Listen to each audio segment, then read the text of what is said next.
오늘 하나님 말씀 봅니다. 하나님 말씀은 사무엘하 16장 5절로 14절입니다. 사무엘하 16장 5절로 14절. 한 목소리로 말씀을 합독하겠습니다. 다 같이 합독합니다. 다윗 왕이 바울임의 이름에 거기서 사울의 친족 한 사람이 나오니 게라의 아들이요 이름은 시므이라. 그가 나오면서 계속하여 저주하고 또 다윗과 다윗 왕의 모든 신하들을 향하여 돌을 던지니 그때의 모든 백성과 용사들은 다 왕의 좌우에 있었더라. 시므이가 저주하는 가운데 이와 같이 말하니라. 피를 흘린 자여 사악한 자여 가거라 가거라. 사울의 족속의 모든 피를 여호와께서 내게로 돌리셨도다. 그를 이어서 내가 왕이 되었으나 여호와께서 나라를 내 아들 압살롬의 손에 넘기셨도다. 보라, 너는 피를 흘린 자이므로 화를 자초하였느니라 하는지라. 수리아의 아들 아비새가 왕께 여짜오되 이 죽은 개가 어찌 내 조왕을 저주하리이까. 청하건대 내가 건너가서 그의 머리를 베게 하소서 하니 왕이 이르되 수리아의 아들들아 내가 너희와 무슨 상관이 있느냐. 그가 저주하는 것은 여호와께서 그에게 다윗을 저주하라 하시니니 내가 어찌 그리하였느냐 할 자가 누구이겠느냐 하고 또 다윗이 아비새와 모든 신하들에게 이르되 내 몸에서 난 아들도 내 생명을 해하려 하거든. 하물며 이 베냐민 사람이랴. 여호와께서 그에게 명령하신 것이니 그가 저주에게 버려두라. 혹시 여호와께서 나의 원통함을 감찰하시리니 오늘 그 저주 때문에 여호와께서 손으로 내게 갚아주시리라 하고 다윗과 그의 추종자들이 길을 갈 때에 시므이는 산비탈로 따라가면서 저주하고 그를 향하여 돌을 던지며 먼지를 날리더라. 왕과 그와 함께 있는 백성들이 다 피곤하여 한 곳에 이르러 거기서 쉬니라. 아멘. 잠깐 기도합니다. 오늘도 저희들을 주의 전으로 인도하시고 아버지 앞에 나와 영광 돌리게 하심을 감사함을 드립니다. 악한 세대 속에서 하나님 살아가는 저희들 늘 말씀으로 이기게 하시고 오늘도 말씀을 듣고 전할 때에 하늘문을 열어주시고 주님의 음성을 듣는 귀한 시간 되게 도와주시옵소서. 함께 하심을 믿사옵고 예수님 이름으로 감사하며 기도합니다. 아멘. 우리 옆뒤 좌우 사람들에게 인사합시다. 감사하며 삽시다. 감사하며 삽시다. 사순절 기간입니다. 사순절은 부활주일 전 40일 동안의 기간을 말하고 있습니다. 이 사순절은 예수님께서 우리를 위해서 이 땅에 오셨고 십자가를 지셨으며 부활하셨음을 기억하고 감사하며 스스로 돌아보는 절기입니다. 이 사순절에서 부활주일로 이어지는 이 기간 동안에 주님의 고난과 부활의 의미를 깊이 묵상하고 그 주님을 따르기 위해서는 우리가 먼저 무엇을 해야 될 것인가 살펴보는 그런 시간 오늘 되기를 바랍니다. 이 사순절의 핵심은요. 죄의 고백과 회개, 그리고 믿음의 절제, 그리고 경건과 변화로 생활이 이어지는 것을 말하는데 이 기간 동안에 제일 먼저 우선되어야 할 것이 우리를 정결케 하기 위해서 회개하고 죄에서 돌이키는 것입니다. 그러므로 예수님께서도 이 땅에 제일 먼저 사역을 시작하실 때에 하신 말씀이 회개하라 천국이 가까이 왔다 라고 말했습니다. 얼마 전에 2월 14일 제가 유튜브를 보니까 이효리가 졸업식 축사를 했더라고요. 그 졸업식 축사에 가서 대학생들에게 말을 하는데 아무도 믿지 마라. 독고다이. 인생은 독고다이다. 독고다이라는 것은 혼자 결정하고 자기 마음대로 하는 것을 말하거든요. 인생은 독고다이다. 그러면서 이래라 저래라 위하는 척하는 사람들의 말을 듣지 말아라. 부모님 말도 듣지 말아라. 친한 친구 말도 듣지 말아라. 훌륭한 성인들이 남긴 말도 믿지 말아라. 그냥 네가 마음 가는대로 행해라. 이렇게 하니까 모든 사람들이 환호하면서 박수를 치더라고요. 과연 그러합니까? 이 말에서 저는 사사 시대가 연상이 되었어요. 사사 시대 어땠습니까? 사사기 21장 25절에 보면 그때의 왕이 없었으므로 사람이 각기 자기 소견에 오른 대로 행하였더라. 이런 말씀이 있는데 사사 시대 어땠습니까? 레위인도 첩을 두고 그리고 그 첩을 데리고 갔다 오다가 첩을 다른 베냐민 사람이 행음하였다는 그 이유로 첩이 죽었죠. 그래서 그 첩을 어떻게 했습니까? 12토막을 내서 각 지파에 보냅니다. 각 지파에 보내면서 베냐민 지파를 우리가 그냥 놔두지 말자, 죽여버리자. 자기들의 감정대로 모여서 베냐민 지파를 다 죽여버려요. 그리고 600명만 남겼어요.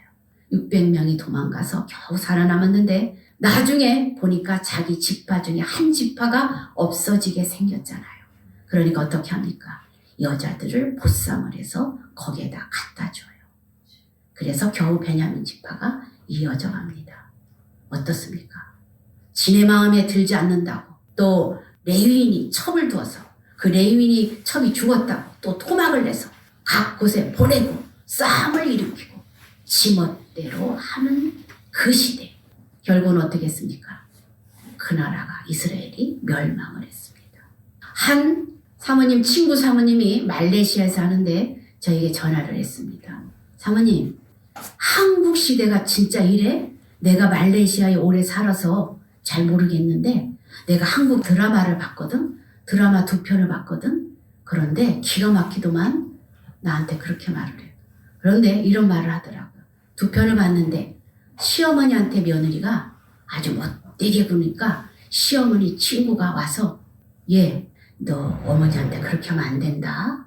이렇게 경고를 했대요. 그랬더니 드라마에서 싸대기를 며느리가 그 시어머니 친구의 얼굴에 싸대기를 때리더래요. 드라마는 그 시대를 반영해주고 있거든요. 근데 한국 드라마가 이렇게 된 것을 자기가 처음 봤다 이러면서 경악을 하더라고요. 또 한편은 어떤 드라마였는지 저는 잘 모르겠지만 부부가 사는데 아이를 낳았대요. 아이를 낳았는데 그 아이가 그 남편을 닮지 않고 얼굴이 좀 이상해. 알고 봤더니 그 부인이 행음해서 아기를 낳은 그런 남편의 아이가 아니고 다른 남자의 아이였대요. 말 못하고 남편은 끙끙대면서 사는데 여자는 아무 죄의식 없이 살아가더래요.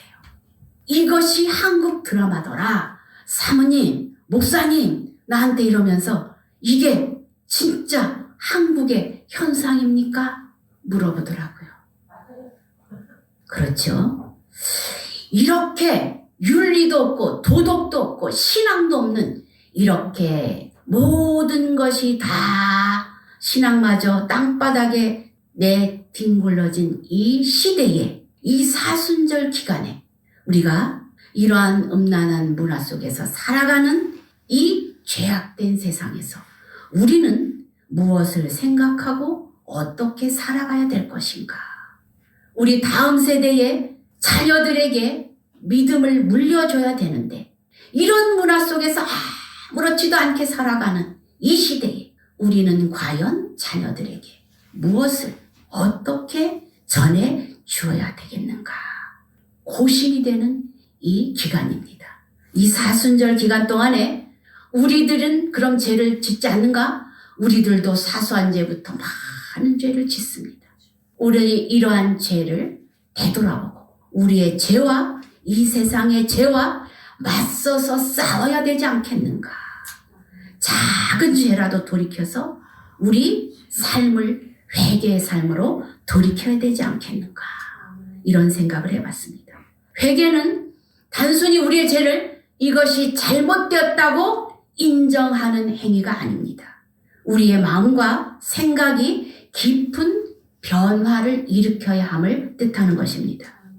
우리의 행동과 삶 자체가 죄로부터 완전히 벗어나서 하나님을 향하여 출발하는 시점이 되어야 하는 것입니다. 우리의 행동이 하나님의 뜻에 어긋났고 정말 잘못됐다고 깨달았으면 우리의 뜻을 돌이켜서 하나님의 뜻에 맞추어가는 것이 우리 신앙인의 도리입니다. 그래서 우리는 지난주에 다윗의 죄악들에 대해서 낱낱이 우리가 살펴보았습니다.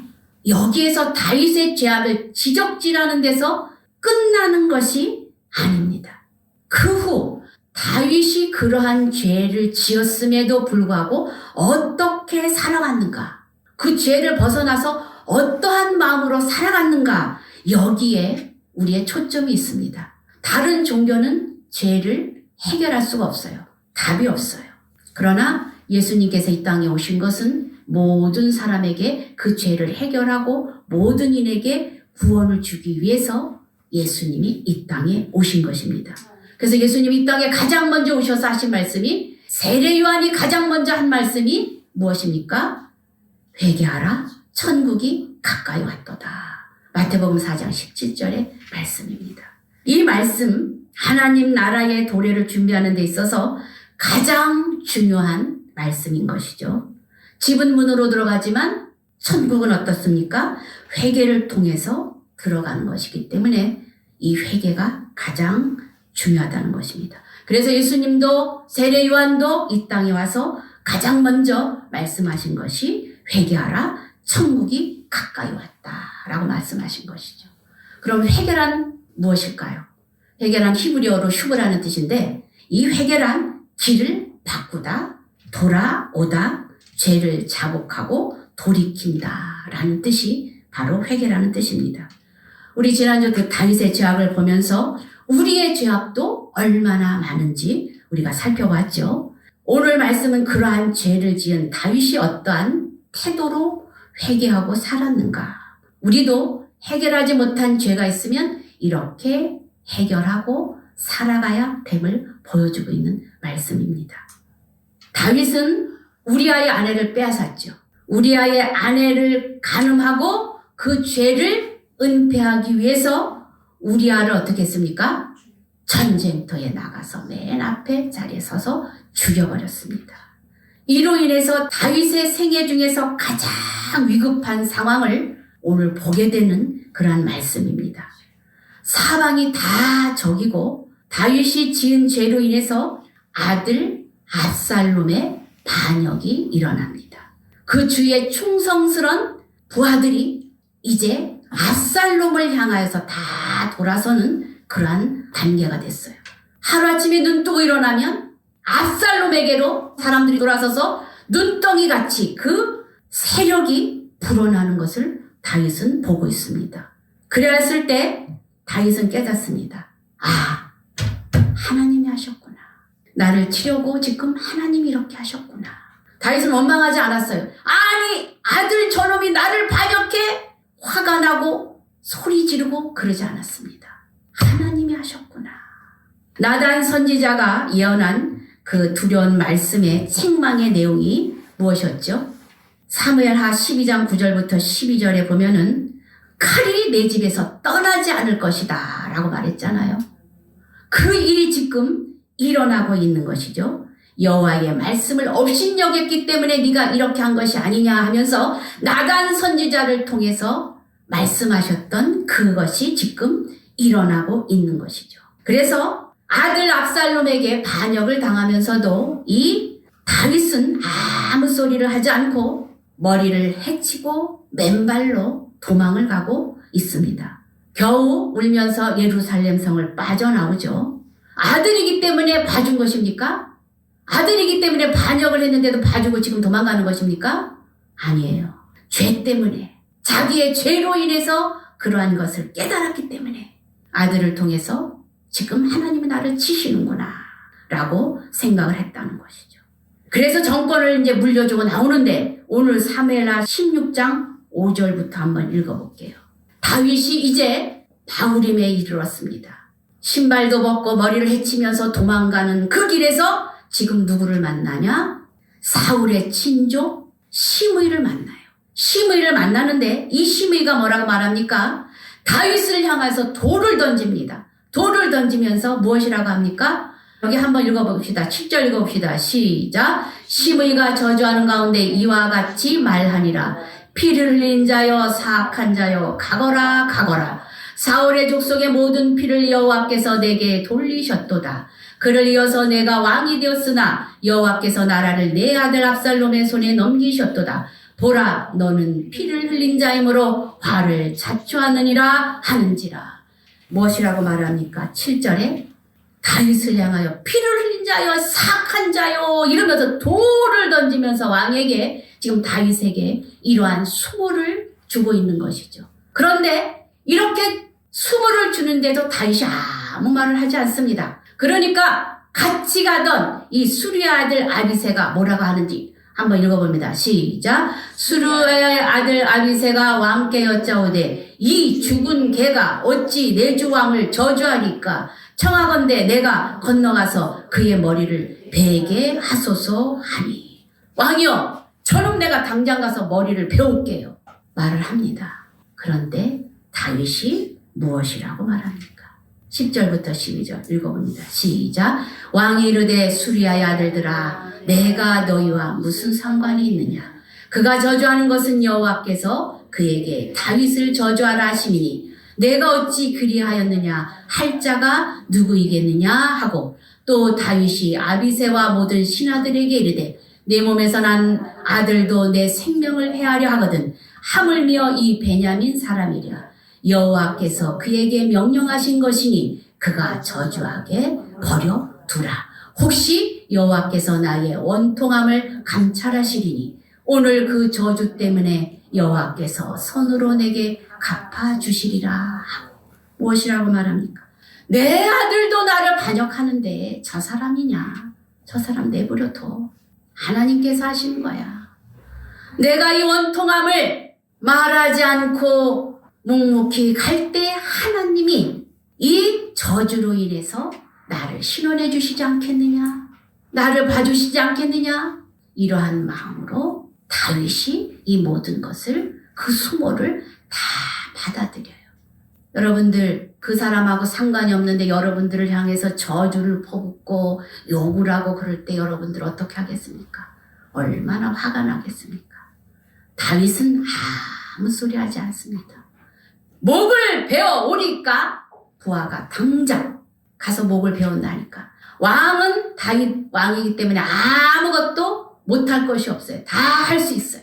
다 할 수 있는 상황인데, 무엇이든지 할 수 있는 상황인데 하나님이 하신 것이라는 것을 깨닫고 하나님의 눈으로 바라보았기 때문에 그 수모를 다 받으면서 가고 있습니다. 그렇습니다.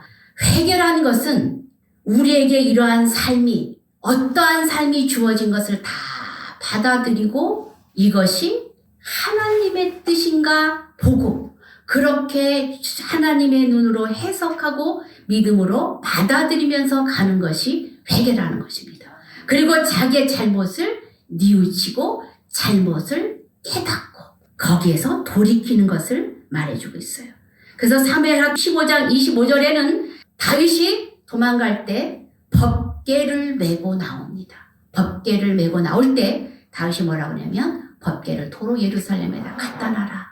나로 인하여서 가져올 필요가 없다. 이 법궤를 내 유익을 위해서 가져오지 말고 그냥 가서 있거라. 이렇게 말을 하는 것이죠. 그리고 나서 이제 다윗이 이러한 수모를 다 하나님의 눈으로 받아들이고 그런 뜻 가운데서 이제 도망을 가면서 쓴 시가 있어요. 시편 3편입니다.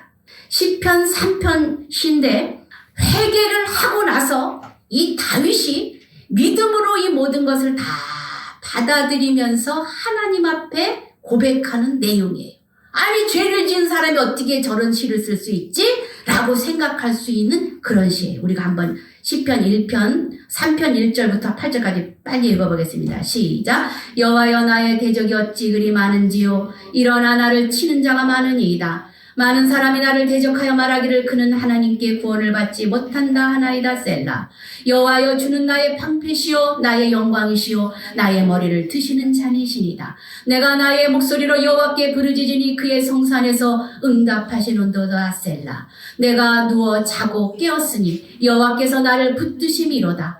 천만인이 나를 애워싸 친친다 하여도 나는 두려워하지 아니하리이다. 여호와여 일어나소서. 나의 하나님이여 나를 구원하소서. 주께서 나의 모든 원수의 뺨을 치시며 악인의 이를 꺾으셨나이다. 구원은 여호와께 있사오니 주의 복을 주의 백성에게 내리소서. 셀라. 뭐라고 말합니까? 3절에 보니까 뭐라고 말해요? 여호와는 나의 방패시요 나의 영광이시요 나의 머리를 드시는 자니시니다.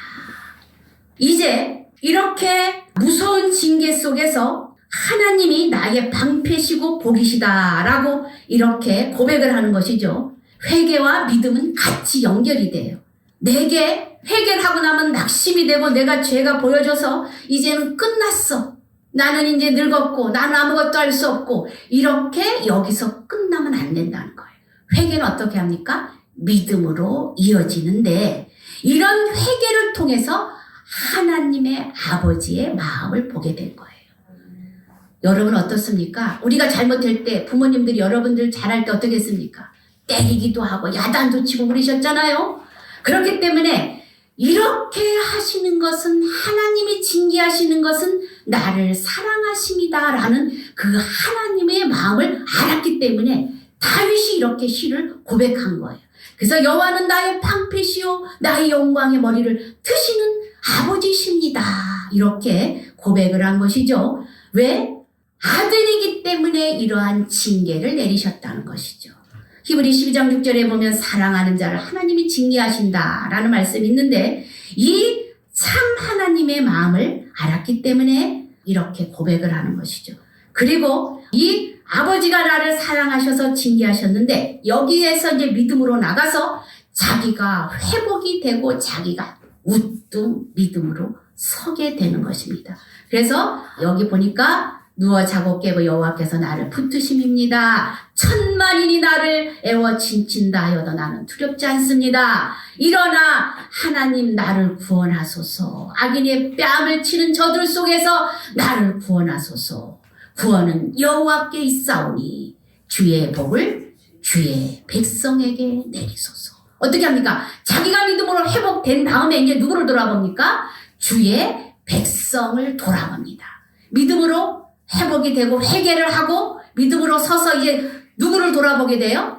백성을 돌아보게 되는 것이죠. 그래서 이 억울하고 이러한 것에서부터 철저히 회개했을 때 자기 자신뿐만 아니라 누구를 돌아본다? 이웃을 돌아보게 되는데 예수님은 우리 인류의 모든 죄를 다 대신해서 지시고 돌아가셨죠.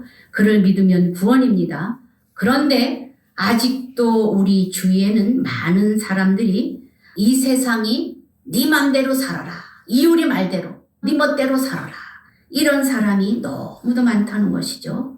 예수님을 믿지 않는 자신을 믿는 세대. 자신이 하고 싶어하는 것이 옳다고 여기는 세대. 이러한 사악한 세대. 여기에서 자기 자신의 죄를 모르고 하나님을 모르는 것이 죄임을 그들은 모르기 때문에 우리가 그들에게 알려야 되는데 이러한 세대에 성경은 말씀을 합니다. 디모데후서 3장 1절서부터 5절인데 한번 읽어보겠습니다. 시작. 너는 이것을 알라. 말세에 고통하는 때가 이르러 사람들이 자기를 사랑하며 돈을 사랑하며 자랑하며 교만하며 비방하며 부모를 거역하며 감사하지 아니하며 거룩하지 아니하며 무정하며 원통함을 풀지 아니하며 모함하며 절제하지 못하며 사나우며 선한 것을 좋아하지 아니하며 배신하며 조급하며 자만하며 쾌락을 사랑하기를 하나님 사랑하는 것보다 더하며 경건의 모양은 있으나 경건의 능력을 부인하니 이 같은 자들에게서 내가 뭐라고 합니까? 너희는 돌아서라. 이 세대를 자세히 말해주는데 자기를 사랑하고 돈을 사랑하고 교만하고 비방하며 부모를 거역하고 감사하지 아니하고 거룩하지 아니하고 무정하고 원통함을 풀지 아니하고 모함하며 절제하지 못하고 사납고 선한 것을 좋아하지 아니하며 배신하고 조급하고 자만하며 쾌락을 사랑하는 것이 자기를 사랑하는 것보다 더한 이 시대. 경건의 모양은 있으나 경건의 능력이 없는 이 시대. 이런 자들에게서 어떻게 하라? 너희들은 돌아서라. 이렇게 말하는 것이죠. 요엘서는 말합니다. 요엘서 2장 12절입니다. 다 같이 읽어봅니다. 여호와의 말씀에 너희는 이제라도 금식하고 울며 애통하고 마음을 다하여 내게로 돌아오라 하셨나니 너희는 옷을 찢지 말고 무엇이래요? 마음을 찢고 너희 하나님 여호와께로 돌아올지니라. 이렇게 말합니다. 마음을 찢으라. 이 사순절 기간에 우리가 해야 될 것은 바로 우리의 마음을 찢으며 주님 앞에 올바로 서는 것입니다. 이러할 때에 재앙을 내리지 아니하시고 용서하신다고 말씀하시죠. 마가복음 1장 15절에는 이러한 세대를 향해서 맨 처음에 외쳤던 그 소리, 지금도 우리가 외쳐야 할 소리입니다. 마가복음 1장 15절 다 같이 읽어봅니다. 시작. 이르시되 때가 찼고 하나님의 나라가 가까이 왔으니 회개하고 복음을 믿으라 하시더라. 그렇습니다. 다윗이 조목조목 지난번에 우리 죄를 살펴봤죠. 다윗이 지은 죄 살인, 간음, 도둑질, 거짓 증거, 이웃의 죄를 탐내서 여자를 빼앗은 거. 이 5가지 죄를 다 지었던 사람이 다윗이었어요. 그러나 조목조목 회개하고 마음을 돌이켜서 그가 삶을 오늘 말씀을 통해서 봤죠. 그의 삶을 어떻습니까? 회개는 내 마음을 갈아 엎어서 변화에까지 이르는 것을 말합니다. 이 사람은 심리학적으로 보면은요, 변화되는 시간이 21일 걸린대요. 21일. 본인이 스스로 변화되었다라고 고백을 하는 것으로 끝나는 것이 아니라 21일 동안에 모든 삶을 계속 반복을 할 때 그때 우리의 삶이 변화가 된답니다. 그래서 우리의 죄도 마찬가지입니다. 전심으로 기도하며 철저히 회개하고 나가야 되는 것이죠. 그래서 우리가 성경을 보면은 다윗이 이렇게 하나님 뜻에 합당한 자다라고 말할 수 있고 정말 놀라운 것을 볼 수 있는데 다윗은 어떻습니까? 이 죄로 인해서 낙심치 않고 하나님 아버지 앞에 철저히 나갔다는 것이죠. 그리하여 그의 행동을 변화시켰다는 것이죠. 다윗을 저주하는 시므에게도 자기를 반역하는 아들에 대해서도 그들과 맞서지 않았다는 것입니다. 모든 것이 하나님의 통치와 섭리 속에서 이루어지는 것을 그는 믿었기 때문이죠.